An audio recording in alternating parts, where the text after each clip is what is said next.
June 6, 1944, English Channel, 23 kilometers off the French coast. The pre-dawn darkness. Salt spray crashed over the bow of landing craft tank 2273 as Lieutenant Dean Rockwell gripped the radio handset. Through the pre-dawn darkness, he could make out the silhouettes of 32 amphibious Sherman tanks, their canvas screens erected like medieval siege towers against the horizon. Message from Task Force O. H hour confirmed. 0630 hours. Beach obstacles identified. Heavy fortifications intact. Captain Ned Elder of the 743rd Tank Battalion studied the 5-foot swells through his binoculars and made a decision that would save hundreds of American lives. The DD tanks would not swim. They would ride their landing craft all the way to the beach. What none of them knew was that this single decision made in the churning waters of Normandy would trigger the most devastating armored breakthrough in the European theater. The hedgerow of France had taught German forces that their Tigers and Panthers were apex predators: superior armor, devastating 88mm guns, mechanical precision that made them nearly invincible in defensive positions. The Wehrmacht's armored doctrine had established kill zones across the Norman countryside. Hundreds of concealed positions, anti-tank guns sighted on every approach, tank traps and obstacles that would channel Allied armor into predetermined killing fields. The Sherman tank churned through the English Channel at 4 knots, its Chrysler 5.7 multi-bank engine straining against 33 tons of steel and determination. Each M4A4 Sherman displaced enough water to flood a small building when fitted with its duplex drive system. Staff Sergeant Paul Reagan stood in the commander's hatch of his tank aboard LCT 600, studying the tactical situation. His tank carried 90 rounds of 75mm ammunition, 4,750 rounds of 30 caliber machine gun ammunition, and the hopes of the entire amphibious assault. The Sherman represented American industrial philosophy at its most pragmatic. Unlike the German Tigers that cost 250,000 Reichsmarks and required specialized maintenance, the Sherman could be mass-produced, shipped across oceans, and maintained by farm boys from Kansas using basic tools. Chrysler's Detroit tank arsenal alone was producing over 400 Shermans per month by 1944. The mathematics were compelling. While Germany struggled to produce 100 Tigers monthly, American factories churned out over 2,000 Shermans per month at peak production. Factor in mechanical reliability, fuel consumption, and ease of repair, and the equation became overwhelming. Tank Commander William Focusad had trained with the 743rd Tank Battalion at Camp Laguna, Arizona. A veteran who would later earn a Silver Star and Purple Heart, Focusad understood that victory in mechanized warfare wasn't just about armor thickness or gun caliber. It was about putting steel on target, maintaining operational tempo, and most critically, adapting to battlefield conditions faster than the enemy could react. Aboard Panther No. 424 of the 2nd Panzer Division, Unterrechts Klaus Weber reviewed his ammunition loadout. 79 rounds for the long-barreled 75mm KWK-42 gun, 4,200 rounds of machine gun ammunition. His Panther's frontal armor measured 100mm thick, slopped at 55 degrees for an effective thickness of 140mm. The American 75mm guns couldn't penetrate it beyond 100 meters. Weber's tank displaced 45 tons, powered by a Maybach HL-230P30 engine that consumed fuel at rates that would have horrified American logistics officers. The Panther achieved 1 mile per gallon on roads, half that cross-country, but positioned hull down in a Norman hedgerow with interlocking fields of fire, the Panther didn't need to move, it only needed to kill. The German defensive positions at Omaha Beach represented 2 years of fortification work. Widerstands Nest 62, overlooking Easy Red Sector, contained multiple machine gun positions, a 50mm anti-tank gun, and mortar pits. Heinrich Severo, manning an MG-42 machine gun, would later claim to have fired over 12,000 rounds, a figure historians consider greatly exaggerated given the physical impossibility and total casualty figures. The kill zones were mathematically perfect. Overlapping fields of fire created no dead space where attackers could find cover. Pre-registered artillery coordinates meant that mortars can drop shells anywhere on the beach within 30 seconds of target identification. At 0550 on June 6, Captain Elder aboard LCT-2037 observed the sea state through spray-soaked binoculars. Waves measured 5 to 6 feet, wind force 18 knots from the west. The DD tank's canvas screens designed for 3-foot seas would collapse in these conditions. Of the 64 Sherman DD tanks scheduled to swim ashore at Omaha Beach, only 29 would attempt it, and of those 29 belonging to the 741st Tank Battalion on the eastern sectors, 27 would sink in the cold waters of the English Channel. But Elder's 743rd Tank Battalion would not launch. His 32 DD tanks, plus support vehicles, would ride their LCTs directly onto Dog Green and Dog Red beaches. It meant exposing the thin-skinned landing craft to direct fire, but the alternative was watching his tanks disappear beneath the waves. The mathematics of the decision were stark. Risk the landing craft and their naval crews, or lose the tanks and their army crews before they fired a shot. At 0615, the naval bombardment commenced. USS Texas fired 14-inch shells at the bluffs above Omaha. USS Arkansas added 12-inch rounds. Smaller destroyers crept within 1,000 yards of the beach, firing directly at visible fortifications. The bombardment was supposed to last 40 minutes, pulverizing German positions before the first wave hit the beach. In reality, most shells overshot their targets. Low clouds forced the heavy bombers to release late, their payloads falling harmlessly in the fields behind the beach. Of 446 B-24 Liberators that attacked Omaha Beach, not one bomb fell on the beach itself. The Sherman's first combat action at Omaha came at 0629, 1 minute before hour. Company A, 743rd Tank Battalion, fitted with deep wading equipment, rolled directly off their LCTs into 4 T of water. These tanks had been waterproofed with special kits, their exhausts extended with improvised stacks that allowed them to wade through 6 feet of water. The first tanks hit the beach with tracks grinding against the shingle as 75mm guns swung toward the bluffs. The initial German response was devastating. An 88mm anti-tank gun in WN-61 fired 8 rounds in 90 seconds. 3 Shermans exploded, their 75mm ammunition cooking off in spectacular fireballs that could be seen from the naval vessels offshore. Machine gun fire sparked off tank hulls like hellish rain. Mortars walked their way across the beach, bracketing tanks with methodical precision. But the Shermans kept coming. By 0700, 40 tanks were on Omaha Beach. Some were already burning, others threw tracks on the obstacles or bogged in the shingle. But those still operational began engaging German positions with direct fire. The psychological impact was immediate. German infantry trained to expect an infantry assault found themselves facing armor that could absorb machine gun fire and respond with high explosive shells. Technical Sergeant John Ducoen of the 743rd Tank Battalion had landed in the second wave at 0640. His tank immediately took 2 hits from a 50mm anti-tank gun, both rounds penetrating the hull but missing critical components. Ducoen's driver, Private First Class Howard Frauberg, drove directly at the German position while the gunner pumped 5 rounds of high explosive into the fortification. The anti-tank gun fell silent. This became the pattern.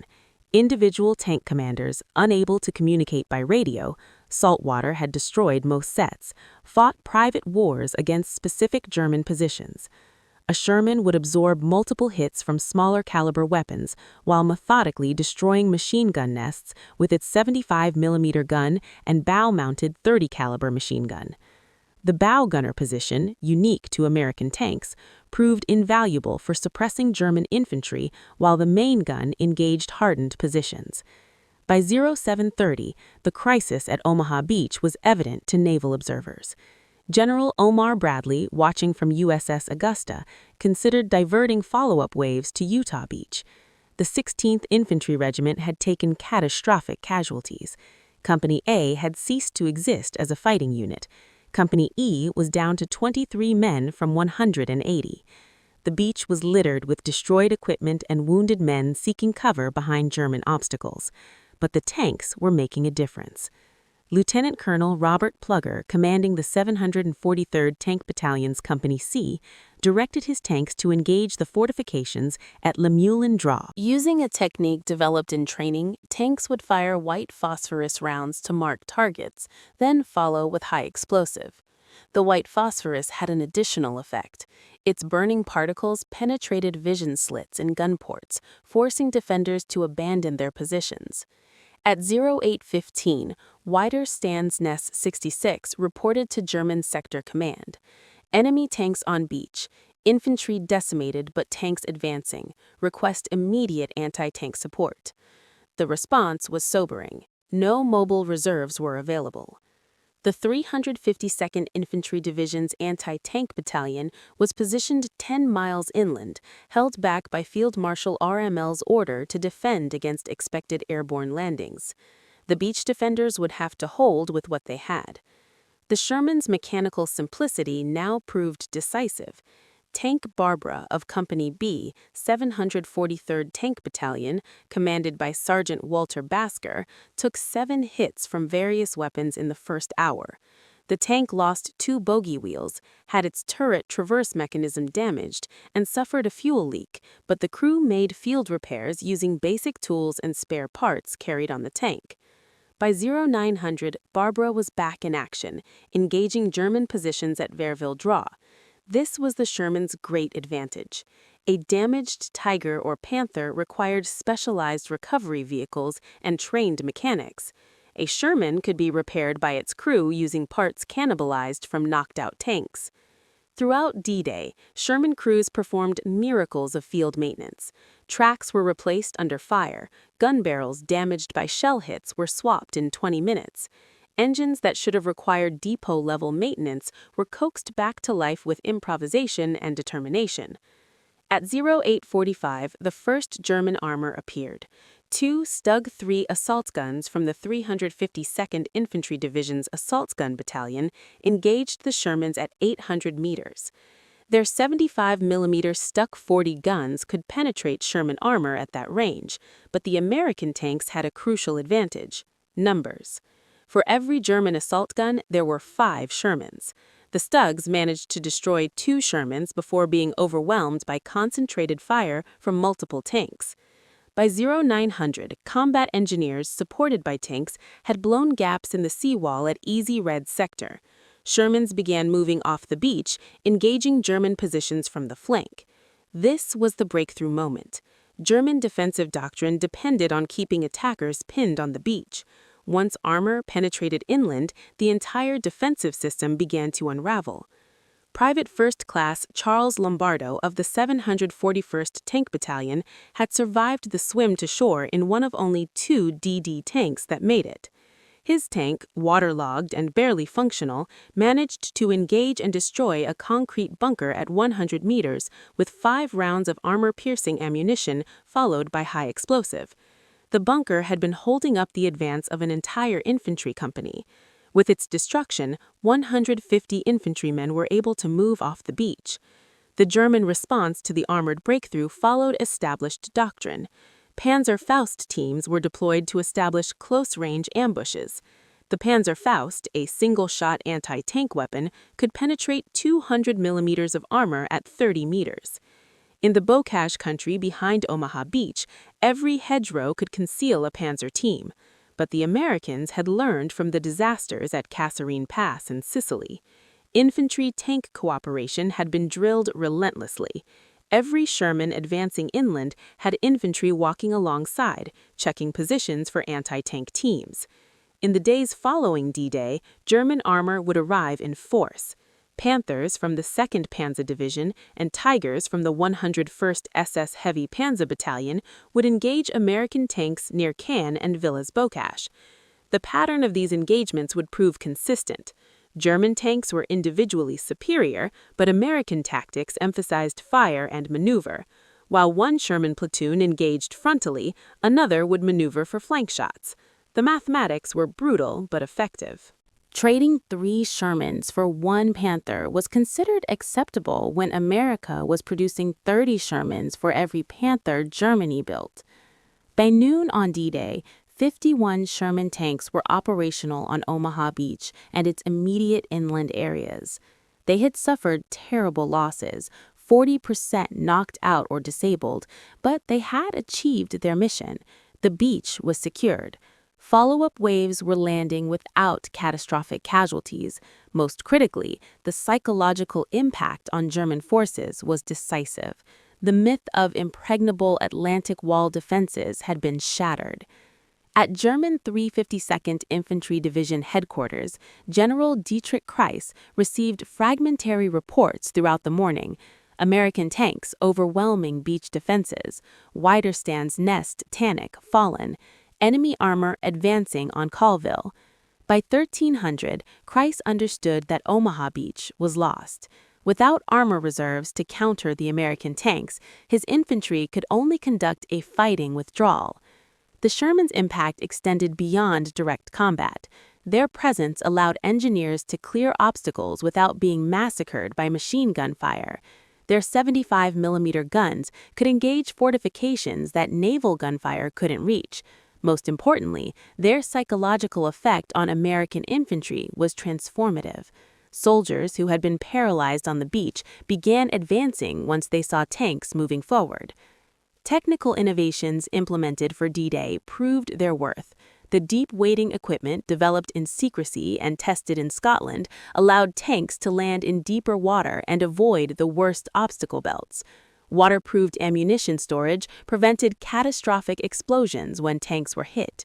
Most importantly, the addition of armored telephones on tank rear decks allowed infantry to communicate with tank crews, despite the loss of radios. By 1400 on D-Day, American tanks were pushing inland toward their D-Day objectives. The advance was slower than planned. Hedges that looked like simple field boundaries on aerial photos proved to be formidable obstacles. These ancient urn walls, some dating to Roman times, were 3 to 4 feet thick at the base, topped with dense hedge and fronted by drainage ditches. Tanks attempting to climb over exposed their thin belly armor to anti-tank fire, but American ingenuity was already at work. Sergeant Curtis Cullen of the 102nd Cavalry Reconnaissance Squadron had noticed that German beach obstacles, steel hedgehogs designed to rip landing craft hulls, could be cut up and welded to tank bows as hedge-cutting devices. Within hours of landing, maintenance crews were modifying tanks with these improvised hedge cutters. A soldier from Tennessee named Roberts had suggested the idea. Why don't we get some saw teeth and put them on the front of the tank and cut through these hedges? Cullen had recognized the brilliance in this simple observation. The German High Command's response to the Normandy landings was hampered by confusion and Hitler's personal intervention. The Führer, convinced that Normandy was a feint and the real invasion would come at past Calais, refused to release the strategic armor reserve. The 2nd SS Panzer Division, 130 miles from Normandy, wasn't released until late afternoon. By the time they arrived, American armor had established blocking positions on all major approaches to the beachhead. At 1600 hours on D-Day, Company B, 743rd Tank Battalion encountered its first Tiger I near Formigny. The Tiger, from the 101st SS Heavy Panzer Division, had been dispatched from its position near Caen to halt the American advance. Tank Commander SS Anschaffenführer Wilhelm Miller was a veteran of Kursk, where his Tiger had destroyed 19 Soviet T-34s. His 88mm gun could penetrate a Sherman at 2,000 meters. The engagement demonstrated the tactical evolution American tankers had undergone. Instead of engaging the Tiger head-on, the Sherman platoon leader, Lieutenant James Johnson, ordered smoke rounds fired to obscure the Tiger's vision. While one Sherman maintained suppressing fire, 3 others maneuvered through a small orchard. The Tiger, focused on the lone Sherman firing at its frontal armor, didn't notice the flanking movement until too late. At 200 meters, Sherman gunners put 5 rounds into the Tiger's engine compartment. The massive tank shuddered to a halt, smoke pouring from its rear deck. Mueller's crew abandoned their burning Tiger, but the psychological impact rippled through German forces. If Tigers could be destroyed by Shermans, what chance did infantry have? Reports reaching German command painted an increasingly dire picture. Enemy tank strength overwhelming, multiple Tiger and Panther losses, infantry retreating from armored spearheads. The reality was more nuanced. For every successful flanking attack, Shermans paid a heavy price in frontal engagements. But American doctrine accepted these losses. The Sherman was designed to be good enough, not perfect. It could be transported by standard Liberty ships, 2 Shermans in the space required for 1 Tiger. It could be maintained by conscript mechanics with 3 months of training. Most importantly, it could be produced in numbers that made losses acceptable. By 1800 on D-Day, the 743rd and 741st Tank Battalions had established a continuous line inland from Omaha Beach. They had lost 48 tanks destroyed or disabled, with 45 crew killed and 60 wounded. But they had put 58 operational tanks ashore and broken the Atlantic Wall. German casualties were harder to quantify, but included multiple fortified positions destroyed, 3 assault guns knocked out, 1 Tiger and 3 Panthers destroyed, and hundreds of infantry casualties. The technological lessons were immediately apparent. The Sherman's 75mm gun, while unable to penetrate heavy German armor frontally, was devastatingly effective against fortifications and infantry. The tank's reliability under combat conditions exceeded expectations. Despite saltwater immersion, beach obstacles, and intense combat, 70% of Shermans that made it ashore were still operational at day's end. In contrast, of 6 Tiger IIs deployed to Normandy in July, 5 would break down before reaching combat. On the night of June 6 to 7th, American maintenance crews worked through the darkness. Using acetylene torches to cut up German beach obstacles, they welded crude but effective hedge cutters to Sherman bows. By dawn on June 7th, 15 tanks had been modified. Within a week, 60% of American tanks in Normandy would carry these rhino devices, named because the prongs resembled rhinoceros horns. The German 352nd Infantry Division's war diary for June 7th recorded, "Enemy tank attacks supported by massive artillery have made defensive positions untenable. Withdrawal to 2nd Defensive Line authorized." This represented a fundamental shift in German defensive doctrine. The Atlantic Wall hadn't just been breached, it had been rendered obsolete by American armor. Lieutenant General Omar Bradley, commander of First Army, would later write, "The tanks saved Omaha Beach. Without them, we would have been thrown back into the sea." This wasn't hyperbole. The 29 infantry companies that assaulted Omaha Beach suffered 50% casualties, but the 2 tank battalions, despite heavy losses, maintained offensive capability throughout the day. Their presence turned potential disaster into costly victory. The weeks following D-Day would see the full development of American armored doctrine. Operation Cobra, launched on July 25th, would showcase American combined arms tactics. 3,000 aircraft would carpet bomb German positions. 700 Shermans, 60% equipped with Rhino hedge cutters, would punch through the bocage. The breakthrough would transform the Normandy stalemate into a war of movement that American armor was designed to fight. Sergeant Cullen's hedge cutter would become standard equipment. Within 6 weeks of D-Day, 500 Shermans would be modified with various hedge-cutting devices. The British would develop their own version called prongs. The innovation spread so rapidly that German intelligence reported in August all enemy tanks now equipped with hedge-breaking devices. Bocage defensive positions no longer tenable. The Panther tank remained technically superior throughout the campaign. Its long 75mm gun could penetrate Sherman armor at ranges where the Sherman's gun was ineffective. But technical superiority couldn't overcome numerical inferiority, logistical constraints, and mechanical unreliability.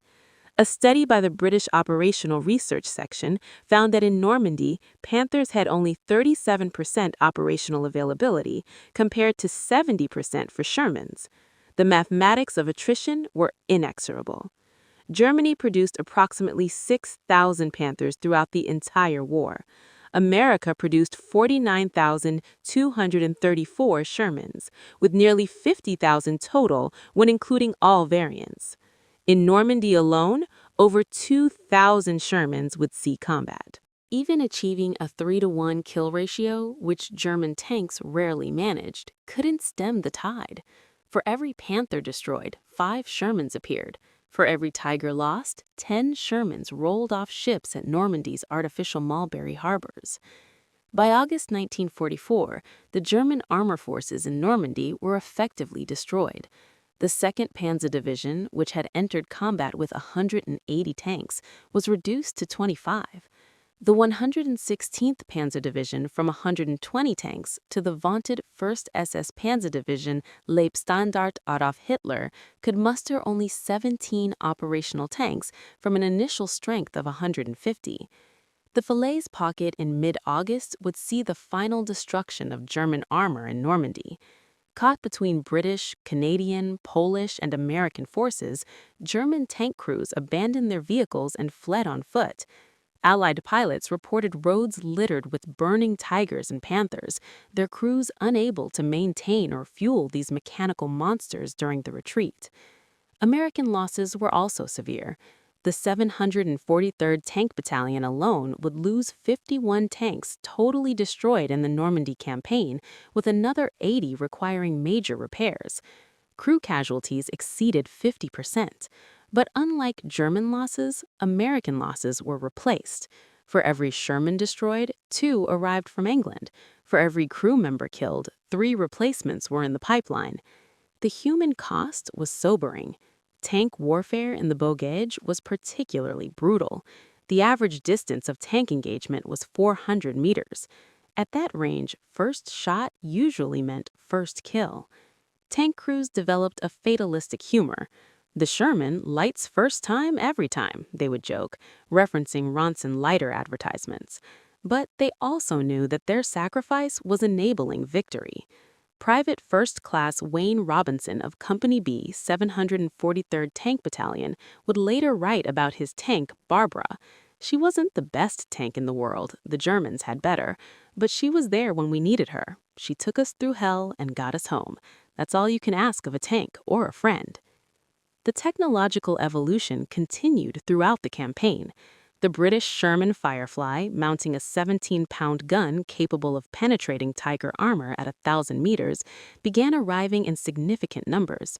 By August, 1 in 4 British Shermans was a Firefly.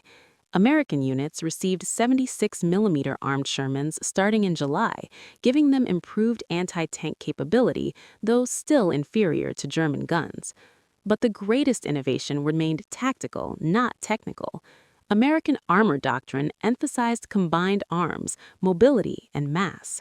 Tanks didn't operate alone, but as part of integrated teams, including infantry, artillery, engineers, and air support. This systematic approach to warfare proved more decisive than any individual weapon system. German tank commander Otto Varius, who destroyed 150 enemy tanks on the Eastern Front, would later write, "The Americans understood something we didn't. War isn't about having the best tank, it's about having enough good tanks, fuel to run them, parts to fix them, and men trained to use them. We had the best tanks, they had everything else." Statistical analysis after the war revealed the true story of tank combat in Normandy. The average Sherman in combat was hit 1.2 times. Of those hit, 60% were knocked out permanently. 20% were repairable in the field, and 20% required depot-level maintenance. Crew survival rates were surprisingly high. 75% of Sherman crew members survived their tank being knocked out. This was partly due to the Sherman's large hatches and partly due to American emphasis on crew escape training.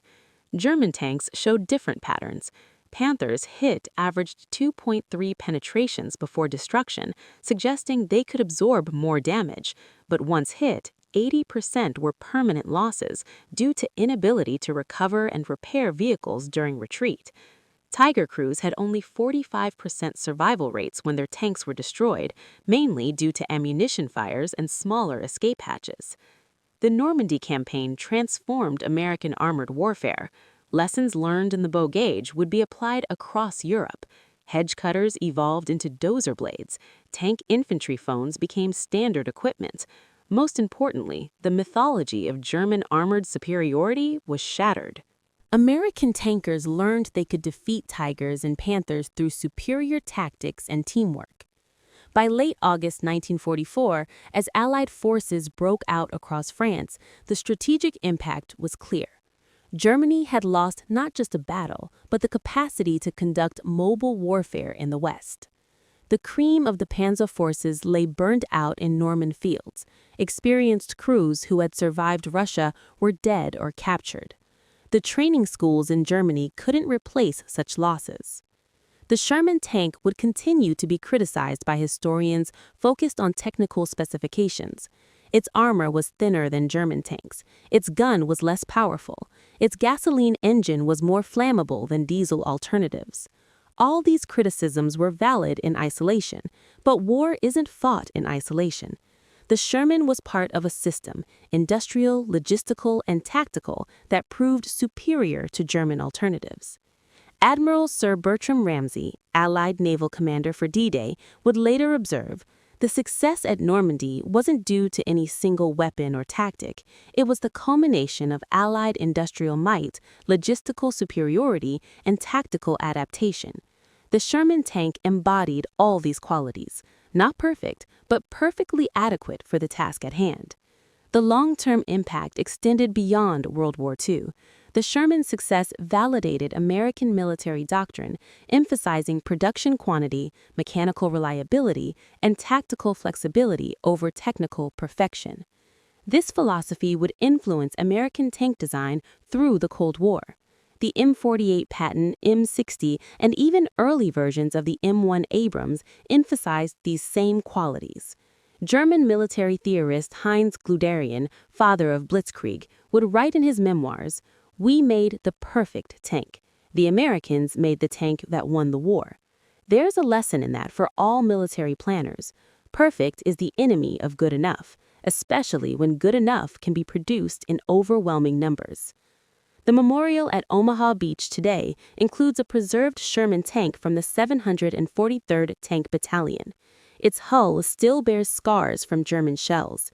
Flowers are regularly placed on it by French civilians who remember the liberation. The memorial's inscription reads, "To those who came in steel coffins to give us freedom." It's a fitting tribute to the citizen soldiers who climbed into inferior tanks and made them superior through courage, innovation, and sacrifice. In the final analysis, the Sherman tank's success at Normandy and beyond wasn't about armor thickness or gun caliber. It was about American industrial capacity producing 1,000 tanks monthly. It was about farm boys from the Midwest maintaining complex machinery under fire. It was about tactical innovation like the Rhino hedge cutter that transformed battlefield dynamics overnight. Most fundamentally, it was about the democratic arsenal, proving that quantity has a quality all its own. The numbers tell the story. In June 1944, Germany had approximately 1,500 operational tanks on all fronts. America alone produced 2,000 Shermans that month. By August, Allied forces in Northwest Europe fielded 4,000 tanks. German forces had fewer than 500. The mathematics of modern industrial warfare had rendered tactical superiority irrelevant. The Tiger might win individual battles, but the Sherman had already won the war. Field Marshal Erwin Rommel, who had argued for positioning panzer reserves near the beaches, was proven correct in his assessment. In his papers, discovered after his forced suicide in October 1944, he had written, "The Americans will come with thousands of tanks, not better than ours, but thousands. We cannot stop thousands. The war is lost when the first American tank rolls off the beach."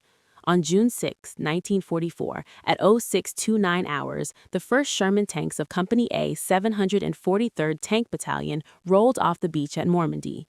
The war in the West was effectively decided at that moment, though hundreds of thousands would die before its conclusion. The Sherman tank, imperfect, mass-produced, manned by citizen soldiers, had broken the Atlantic Wall and begun the liberation of Europe. The legacy of those 12 hours on June 6th would influence military doctrine for generations. Every major military would study the lessons of Normandy and conclude that in modern warfare, industrial capacity, logistical superiority, and tactical adaptation matter more than technical specifications. The Sherman tank had not just won a battle, it had validated an entire approach to warfare. In the depths of Norman soil, German tanks still rest where they fell. Tigers and Panthers, engineering marvels that represented the pinnacle of 1940s tank design, slowly rust away. Their crews, some of the most experienced tank soldiers in history, died manning weapons that were individually superior but collectively insufficient. They were honored by both sides for their skill and courage, but their sacrifice marked the end of an era when tactical superiority could overcome strategic disadvantage. The future belonged to nations capable of mass production, rapid innovation, and systematic application of combined arms warfare. The Sherman tank, for all its flaws, represented these qualities perfectly. It wasn't the best tank of World War II, but it was the tank that won World War II.